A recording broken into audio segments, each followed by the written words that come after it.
he withdrew to a lonely place. மத்தேயு 14:13. He went up into the hills by himself to pray. மத்தேயு 14:23. பாலை நிலத்தில் உள்ள தனிமையான ஓர் இடத்திற்கு சென்றார். அவர் தனியே இறைவனிடம் வேண்டுவதற்காக ஒரு மலையின் மேல் ஏறினார். இது கிறிஸ்து வழங்கும் வாழ்வுதரும் நற்செய்தி. கிரேஸ்வில் அன்பார்ந்த சகோதர சகோதரி, அன்பார்ந்த பிள்ளைகளே, அன்பார்ந்த தொலைக்காட்சி நேய விசுவாசிகளே,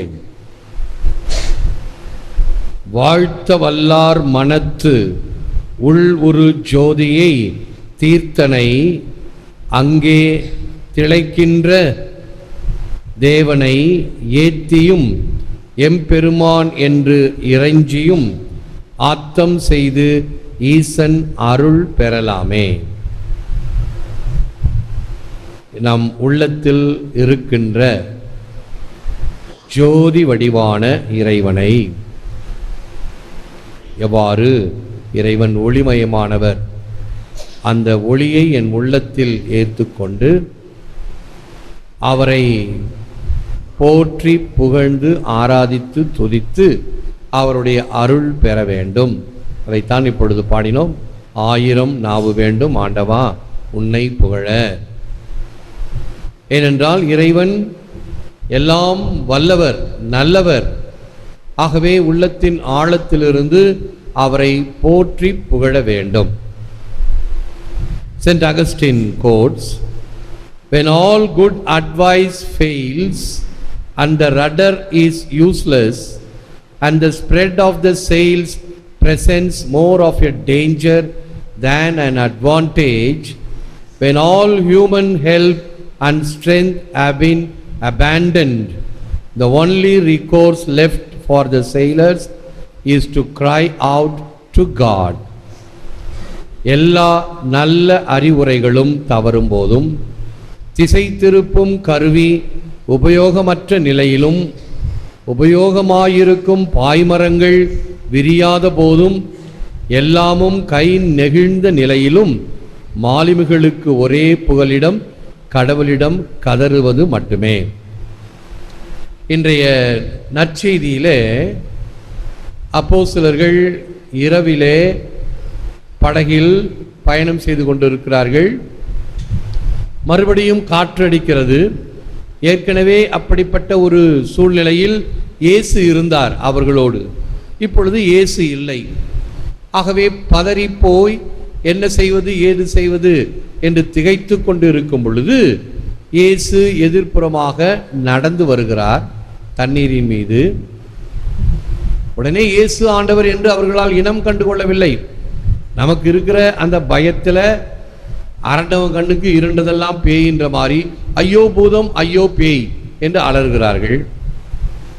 நான் தான், அஞ்சாதீர்கள் என்று இயேசு சொல்லி, உடனே அவர் ஆண்டவர் தான் என்றதும் ராயப்பர், நீர் ஆண்டவர் தான் என்றால் என்னையும் உம்மிடம் வரவிடும்.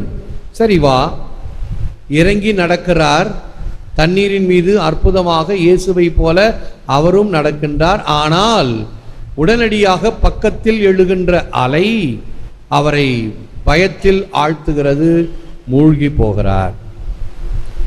ஆண்டவரே என்னை காப்பாற்றும் என்னும் பொழுது இயேசு அபயக்கரம் நீட்டி, விசுவாசம் குன்றியவனே ஏன் நம்பிக்கை இழந்தாய் என்று கூறி அவரை கை தூக்கி விடுவார். இதான் இன்றைய நற்செய்தி.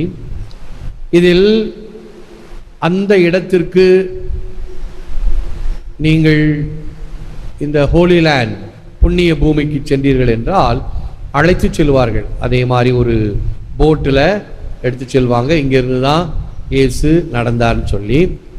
ஒரு 2 டூரிஸ்ட் போய் கேட்டாங்க, எவ்வளவுப்பா இதுக்கு காசு, படகு போயிட்டு வர்றதுக்கு எவ்வளவு காசு? ஒரு $5 அல்லது $10 தான் இருக்கும். எப்படி நம்முடைய ஆட்டோ டிரைவர்கள்லாம் புதுசாக வந்தால் ஏமாற்றுவாங்க இல்லையா? ஆகவே $100 அப்படின்னு சொல்லுவாங்க, 10 மடங்கு அதிகமாக.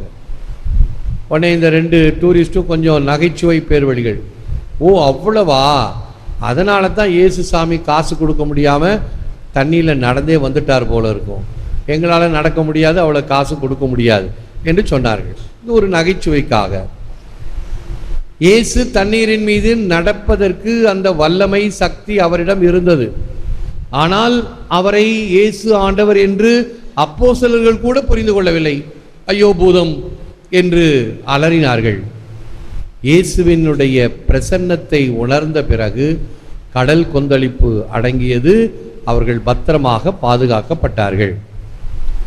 ஊன் பிறப்பு கூன் பிறப்பு ஆன்மாவை நிமிர வைக்கும் ஆவியின் தூய்மையினால் உயிர்கள் நேராகும். எத்தகைய கோணலானதை கூட ஆண்டவர் நேராக்க முடியும். ஆண்டவருடைய வல்லமை, அதை உணர்ந்தோம் என்றால் எத்தகைய நிலையில் இருந்தாலும் ஆண்டவர் நமக்கு தஞ்சமாக இருக்கிறார். அத்தகைய ஒரு நம்பிக்கை நமக்கு வேண்டும் என்பதையும், மேலும் இயேசு பாருங்கள், அவ்வப்பொழுது தனிமையான இடத்திற்கு சென்று ஜெபிப்பார், தந்தையோடு ஜெபிப்பார். அதைத்தான் இந்த தியானத்தின் துவக்கத்திலே தேவ வசனங்களாக நாம் படித்தோம். தனியான இடத்திற்கு சென்று ஜெபித்தார். இந்த ஜெபம் நம்மை தந்தையோடு உறவு கொள்ள வைக்கிறது. மறுபடியும் நம்மை இந்த சக்தியை கொடுக்கக்கூடிய வகையில் தெம்பூட்டுகிறது. செல்போன் என்ன செய்கிறோம்? நாள் முழுதும் பயன்படுத்துகிறோம். பிறகு அதை சார்ஜில் போடுறோம். சார்ஜில் போட்டால் தான் மறுபடியும் அது வேலை செய்யும்.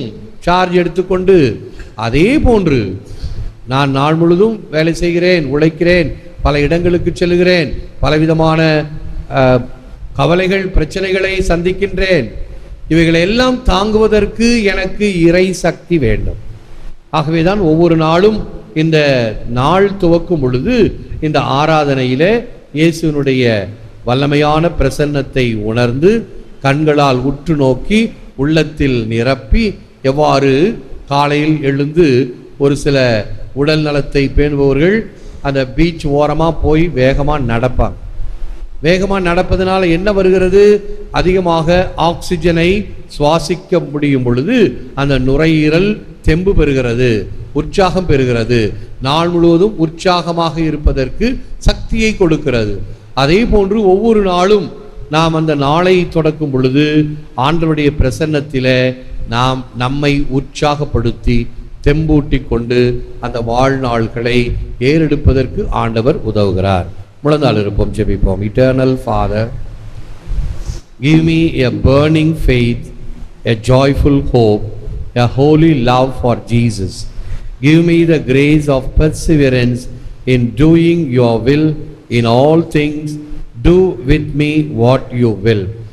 I repent of having offended you. Grant, O Lord, that I may love you always and never let me be separated from you. என்றும் வாழும் எல்லாம் வல்ல இறைவா, சுடரான விசுவாசத்தையும் மகிழ்ச்சியான நம்பிக்கையும் இயேசு கிறிஸ்துவின் மீதான புனிதமான அன்பையும் எனக்கு தாரும். அனைத்து காரியங்களிலும் உம் திருவுளத்தையே நிறைவேற்றும் வரம் தாரும். உம் சித்தப்படி என்னை நடத்தும். உம் மனம் நோக செய்ததற்காக மனம் வருந்துகிறேன். உம்மை பிரியாமல் என்றும் அன்பு செய்யும் வரமருளும். எல்லாம் வல்லவரே, நல்லவரே, உம்மை போற்றுகிறோம், புகழ்கிறோம், நன்றி கூறுகின்றோம், ஆராதிக்கின்றோம். தேவரீதாமே, இந்த நற்கருணையிலே எமக்காக விற்றிருக்கின்றீர். உம்முடைய பிரசன்னம் எமக்கு தெம்பையும் உற்சாகத்தையும் ஆர்வத்தையும் தருவனவாக. இதனால் எங்கள் வாழ்வில் ஒவ்வொரு நொடியும் உம்முடைய வல்லமையினால் அவைகளை கடந்து செல்வதற்கும் அவைகளின் உள்ளே வாழ்ந்து செல்வதற்கும் உதவுவனவாக. எங்களுக்காக மட்டுமல்லாமல் யாருக்கெல்லாம் செபிக்க கடமைப்பட்டிருக்கிறோமோ அவர்களுக்காகவும் செபிக்கின்றோம். ஏற்று வரமருளும் இறைவா, காக்கும் கரங்களினால். ஆமென், ஆமென். அன்பர்களே, ஒவ்வொரு வீடியோவின் கீழும் மறையுரை விளக்கங்கள் உள்ளன. படித்து பயன்பெறுங்கள். நன்றி, வணக்கம்.